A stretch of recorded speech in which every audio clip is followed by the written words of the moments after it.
Hello guys, तो आज मैं आ गया हूँ अपने कॉलेज में एग्ज़ाम देने के लिए आया था। तो एग्ज़ाम ख़त्म होने के बाद मैं बाहर गार्डन में आया, तो सोचा थोड़ा सा वीडियो शूट कर लिया जाए। तो मैंने गार्डन में 2-3 वीडियो क्लिप ले ली जिसको मैं एडिट करने वाला हूँ। तो आप लोग देखो कि ये वीडियो कैसा आप लोग को लगता है, और अगर वीडियो अच्छा लगे तो फॉलो ज़रूर कर लेना।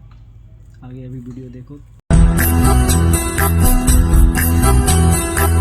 मैंने सनम तुझे प्यार किया है, सिर्फ तेरा इंतजार किया है। मैंने सनम तुझे प्यार किया है।